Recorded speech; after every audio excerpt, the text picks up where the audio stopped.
genuinely upset. We're very upset about what happened after one month. And you talk a lot in the book. What I really like about your story in the book is that you do spend a lot of time, or we do talk about what it's like to be a leader in this kind of environment, how to keep the crew focused. You had all kinds of situations where everybody had been training with experiments separately. Nobody had choreographed them all together, and so Eileen had to call the time out to get everybody to refocus and replan and things like that. So it says it's not just the machinery, but it's the people who are in charge of the mission that really make these things successful. But I would say one word about that. Like what Jonathan's talking about is after we deployed Champion, we had I don't know how many, like 20 secondary experiments. I was actually proud of myself.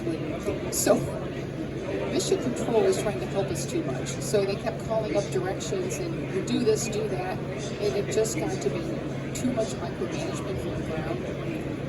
I called a crew meeting. Everybody stop what you're doing because we had some malfunctions, we lost a camera, we had some things that weren't working, so we had to shuffle the resources around. And the crew has the best insight into that.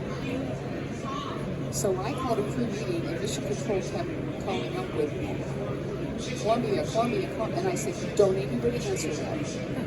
We are not talking to them until we figure out up here what we are going to do, and then we will tell them what we're going to do, and then they can help us if they don't like any of it. Don't answer that. And I was actually very surprised they did that. But that's how bad things got. Because I always like working as a team and working with Mission Control, but sometimes you have to call a timeout because we were getting into a safety area. And anyway, so I'm not going to say anything more about it, but it worked out in the end. We got home after the mission, and Capcom was like, I know what was going on up there, Eileen. I know what you were doing. Don't worry about it.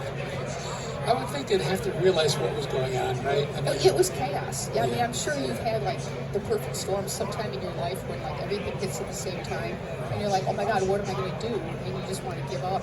And you just got to like take a step back and take a breath and just stop for a while and look at the big picture. So that's what we were trying to do. You know, it's nice. It's nice that they I think they probably gave you a little bit of a break there, realizing they had to realize something was going on. And I could just imagine somebody telling you what to do while you're trying to figure out what you need to do at the same time. So. Oh, yeah. You get